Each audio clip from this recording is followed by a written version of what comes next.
are you doing today? It's your girl, it's Uju Ijama here. I hope you're all doing good.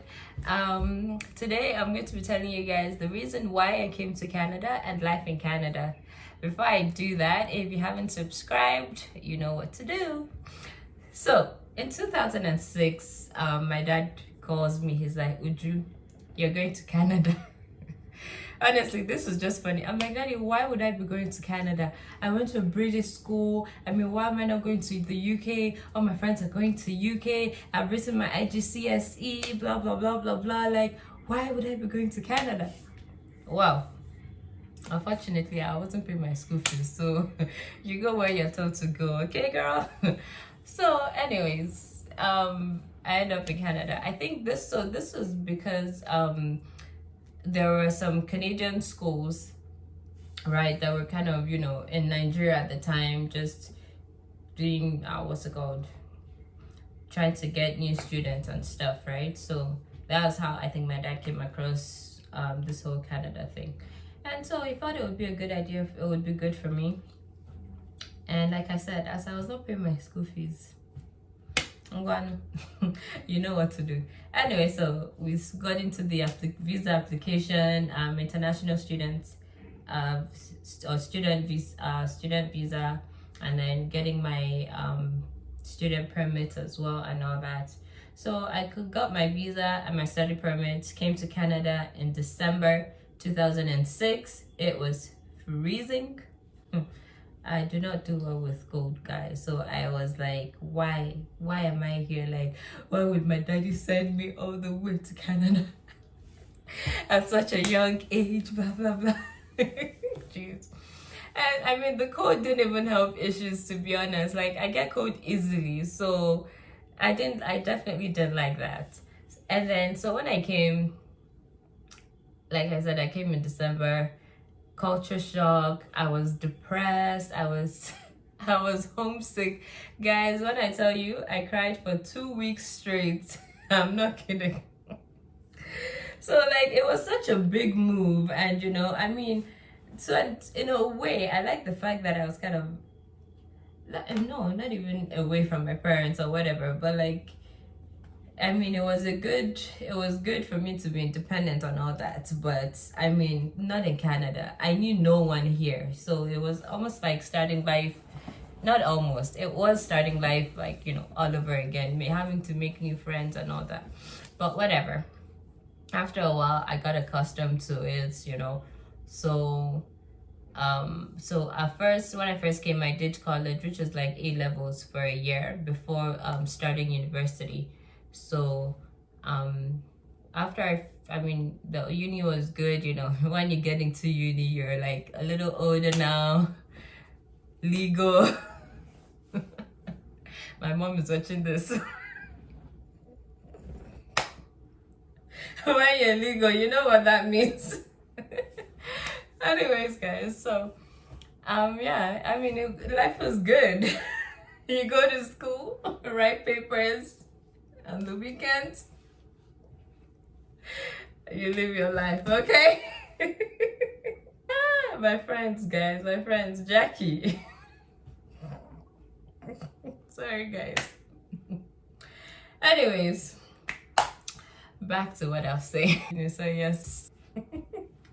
Anyways, nothing bad happened though. It's just that we had fun. That was it, honestly. But yeah, okay, so uni is done. After uni, you get into trying to make your own money, job hunting. Now, I did my uni in Windsor. So after Windsor, I moved to Toronto. Job hunting in Toronto at the time really wasn't that great. I mean, a couple of, there were people obviously that were lucky and got jobs in Toronto or whatever. But I think, and I know like a few people from school and all that were moving to Calgary, or I heard people were moving to Calgary. I mean, like, better opportunities and all that stuff. So I ended up moving to Calgary. I actually applied for a job while I was in Toronto to Calgary. I got the job. So the next day after I had moved to Calgary, I started working, which, I mean, I was very happy with that. So I ended up just staying here Now, while I was in uni, my dad was big on, getting to a point where I wouldn't be needing visa anymore. So that meant getting my residency and all that, or even citizenship. Um, I was good with that. I'm like, okay, fine. I'll get my residency. Now, there are different rules or, stages and requirements to getting your residency. So depending on, the path that you take, you might have to work for a bit or, do more school and things like that. Maybe I'll do a video on the process of coming to Canada. But anyways, at the time, I worked for a bit, and which made me eligible to apply for my permanent residency. I did my application through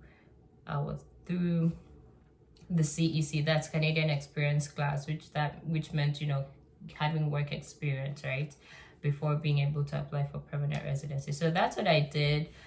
So I got my permanent residency in 2016.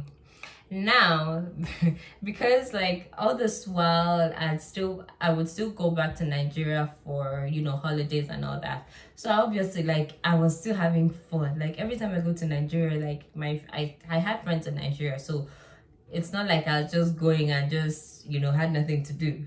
I had friends in Nigeria, so there were things to do. Every time I went to Nigeria, it was like mad fun. So at the back of my mind, I'm like, okay, I'll get my permanent residency. I would move back to Nigeria. Like, oh my God, my whole life was Nigeria, Nigeria, Nigeria. My boyfriend, now husband, was like, what is in Nigeria? Like, I don't understand. I'm like, don't worry. But anyway, so like I was all about Nigeria. I want to go back to Nigeria.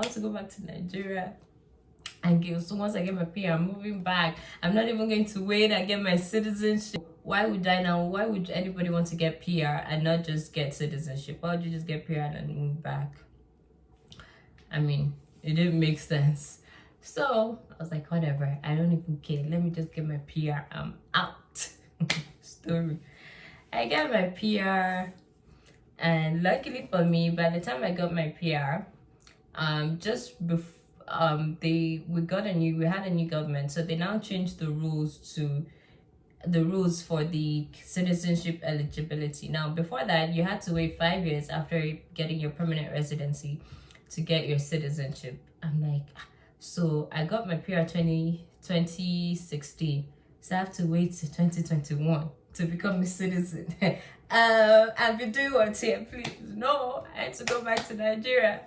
Well, I think God wanted me to be Canadian, because here's what happened. Like I said, so new government, new rule. They're like, okay, you don't need to wait 5 years. You do out of a 5-year span, you have to be here 3 years, right, to get your citizenship. Now, in addition to that 3 years, the years that you stay, or the years that you've been here, as an international student, so each day counted as half a day towards your 3 years out of 5 years. So I was like, hallelujah. So that was like amazing for me. So it was just easy. So 2016, we're in 20. So by 2018, I think I was able to apply, because I was here from 2008 to 2016. And then obviously, like, my years as a student already counted towards my citizenship eligibility period, right? So I didn't even have to wait a full 3 years. So I applied for my citizenship as soon as this new rule came in, which was about 2018 that I applied. 2019, I already got by 2019, I became a citizen. Now, this is not to say that it took a full 1 year period. I think it was a couple of months, if I'm not mistaken. But you have to do a citizenship test, by the way, guys. But anyways, I'm not talking about how to become a Canadian or how to whatever. I'm just telling you guys why I came here. So I became a Canadian 2019. And so during this whole period, getting my PR, getting my citizenship. I already got married. Once you get married, now it's not about yourself, where I want to live, what I want to do. It's a joint decision, obviously. Like I told you guys, my husband from the jump wasn't like, didn't buy the idea of, moving back to Nigeria. Like, for what? Why? Who's there? What is there? Like, I mean, not because of outside the family, like, we all know the state of Nigeria. Anyway, so we ended up just, it was like, well, we have a good life here, good jobs, and all that, right? So, why there's nothing really in Nigeria? And I was like, man, it got to a point where I was like, I don't even know, like, if I were to move back to Nigeria now, like, what would I be doing? Like, I couldn't just see myself jump hunting in Nigeria, or even just, like, Canada had already sucked me in, guys. It was, I was in too deep. Like, it was like, you're not going anywhere, child. You're here. You're staying here. And I mean, like, before you know it, like, after getting married, baby's on the way, we're already building a family and all that. So Nigeria now just didn't even make sense. We'd obviously always still go back to visit and stuff, but yeah, it is Canada. Anyways, so now that's why I came to Canada, as I came as an international student. So now life in Canada, life in Canada as an adult is different from life in Canada as an international student, okay? Now you're a wife, you're a mother, you're a grown-ass woman, you're working. It can get boring in terms of, you still have a social life, but I mean, it's like Calgary is so big that to see people is like you have to plan it. You don't just drive and shop at somebody's house or just wake up, oh, I'm coming to your house. Or I mean, you can't do that, but like it's the city is just so big. Like going to see somebody is like going to the other end of the earth. So I mean, there's that. For your social life, it can be a little tough. But people still make it work, let's be honest. I think for people like me that I just like to sit at home and watch movies. But yeah. And then so there's your social life can get a little boring. And then the food issue. Food in terms of Nigerian food. I like Nigerian food. So and every now and then so there's your social life can get a little boring. And then the food issue, food in terms of Nigerian food. I like Nigerian food, so and every now and then I like I feel like every now and then I like to have like a nice Nigerian meal. Now, cooking these things isn't the problem. It's just being able to get the right ingredients for this, to make like your Nigerian food is hard because I mean there are African stores here, but the African stores they get their food stuff from, I guess, Nigeria. I don't know. But like the thing is, most of these things are kept in the freezer for so long. Like it's not fresh. You almost can't even trust the quality of what you're getting. One time I got snail from an African store. Like I was so excited because I love snail. I'm like, oh my God, I'm going to make nice peppered snail and all that. But like by the time I got home, I realized like this snail had just been stored for way too long. The taste was off. It just didn't even look right. So obviously that was very disappointing. And so these are just things that you can encounter, right? Living here and not being able to enjoy your African meal or your Nigerian meal the way you really would truly want. So that does suck in that end. And then the weather, like I'm not good. I don't like cold, honestly. Like every winter is like I wish I was in Nigeria. Like I always say this, if I could have a life where during winter I'm in Nigeria, then during summer I'm back here, I'd be happy. Like it's just too cold. Like I'm talking -20s during winter. Like that's not even nice. That's not cool. So there's that. But outside of that, honestly, I have to say life in Canada as a whole is good. the security here is good. I mean, things work. You know, we're paying taxes. We're paying a lot for taxes, but I mean, there's, you know, good security, good health care, and all that. So it's Canada, I would definitely say, is a good country to live in, a very good country to live in, really.